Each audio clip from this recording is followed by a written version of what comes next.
a las personas, a las empresas, para que aseguren al 100% de su personal ofreciendo deducciones de impuestos de la renta. Entonces, la primera cosa es muy difícil que una empresa en este momento pueda asegurar al 100% de su personal para conseguir esa deducción de impuestos de la renta, porque no hay liquidez. Es decir, la liquidez ha venido mermada como consecuencia de las restricciones al libre comercio que ha venido implementando este gobierno, el incesante incremento a los impuestos y la cantidad de legislación y reformas tributarias que han habido hasta ahora.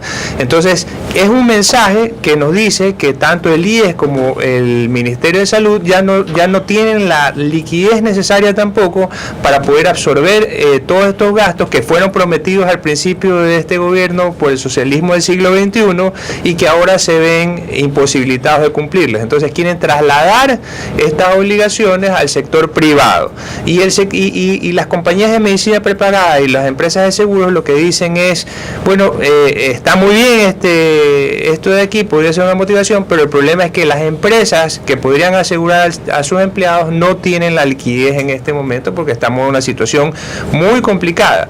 Si es que se eliminara, por ejemplo, el anticipo de impuesto a la renta, es decir, algo de dinero regresaría a los bolsillos de las empresas, pero eso sería para la productividad, porque las empresas han caído en sus ventas entre el 30 y en algunos casos el 60%. Usted pues lo va a ver en los centros comerciales, lo va a ver en el centro de Guayaquil, locales que se alquilan, negocios que han cerrado.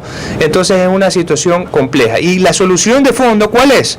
Modificar el modelo fracasado del IES a través de una reforma constitucional de tal manera que no haya un monopolio, porque los ecuatorianos que hemos asistido al IES pues hemos sido sujetos de abusos en la parte de gastos médicos, cuando podríamos implementar sistemas con modelos como el chileno, que sí funcionan, que son de libre competencia, y entonces a usted va a una empresa de medicina prepagada a la que está afiliado y que usted todos los meses le paga, lo atienden mal o no le reembolsan lo que le tiene que reembolsar, y como hay libre competencia se puede ir después a la siguiente. Entonces las empresas se ven obligadas a dar un buen servicio. Cuando hay un monopolio, ya sea público o privado, en este caso público del IES, no hay pues esa obligación o necesidad de competir. Y el IES se ha convertido en un impuesto más para las empresas ecuatorianas y para los trabajadores de las empresas del Ecuador. Ahora, cabe que en estos momentos de recesión y de crisis, a pesar que el gobierno no quiera aceptar, y de alguna manera el ministro Rivera anuncia que estamos ya en un proceso de franca recuperación, seguir endeudando al país como se lo pretende hacer, adquirir un crédito de 12.000 millones de dólares para hacer una refinería, pagar tasas de 10.75% en los bonos del Estado. Es la pregunta. Sí, es un tema de una mala administración pública. Es decir, este gobierno ha recibido 300.000 millones de dólares, más que ningún otro gobierno en la historia republicana del Ecuador, y sin embargo es uno de los que más se ha endeudado a tasas usureras. Porque el Fondo Monetario Internacional pues presta al 1%, al 1.5% versus lo que al 10% de lo que estamos hablando. Entonces, y además no estamos contabilizando todos esos préstamos de China que no para nadie han quedado claro cuáles son las condiciones, qué es lo que hemos tenido que entregar a cambio, que ya están pues que no están en las cuentas de los estados financieros, pero que en algún momento vamos a tener que averiguar. Entonces, lo que tenemos que hacer es fomentar la productividad y la competitividad, pero adicionalmente lo muy importante y lo que ha causado esta situación económica es que el Estado gasta más de lo que recibe, entonces en gasto público improductivo. Entonces lo que necesitamos es un achicamiento del Estado de tal manera que no nos tengan que aplicar salvaguardias, más impuestos. Han habido 20, esta de aquí sería la reforma número 28 de leyes tributarias, y ya han habido 25 reformas a reglamentos tributarios. Entonces necesitamos concientizar eso de ahí, actuar en función de país para que el próximo gobierno pueda ayudar más a los ecuatorianos de lo que se ha hecho en este momento. Una camioneta Toyota Hilux en Panamá vale $26.000. Acá en Ecuador está costando $60.000. ¿Por qué cree usted que una economía con tanta carga tributaria puede de alguna manera reactivarse de esa forma. Y ambas economías son dolarizadas.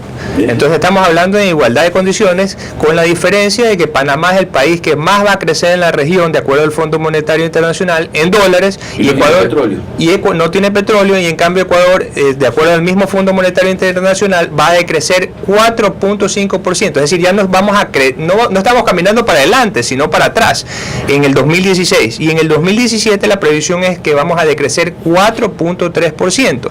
Y yo veía las colas que se iban hacia Colombia durante este feriado. En lugar de irse de vacaciones, la gente de la sierra que tenía que comprar útiles escolares se va a Colombia. Y un padre de familia decía, mira, lo que a mí me cuesta $300 en el Ecuador en útiles escolares, en Colombia me cuesta $70.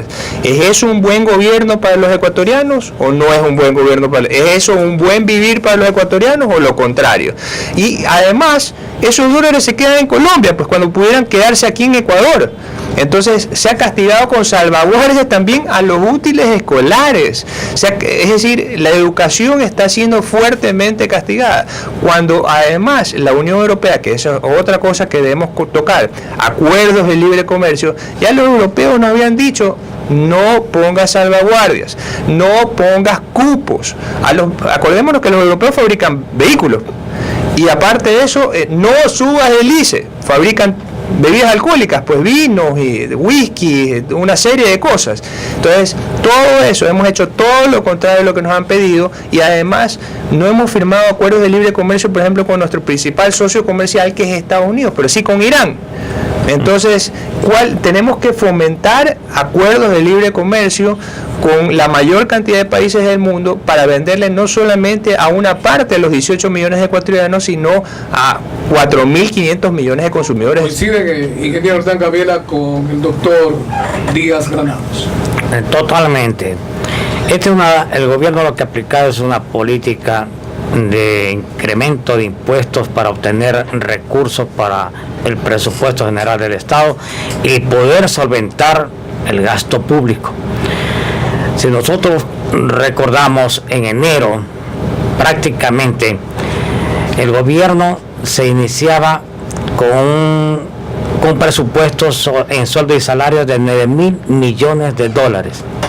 Si a esto le sumamos lo que tenía que el gobierno responder el pago a los municipios, a los consejos provinciales, bonos de desarrollo para las personas pobres, gasto que tenía que cubrir ISFA, ISPOL y algún otro rubro que se me escapa, teníamos prácticamente cubierto los $15.000 millones de lo que implica el gasto, el ingreso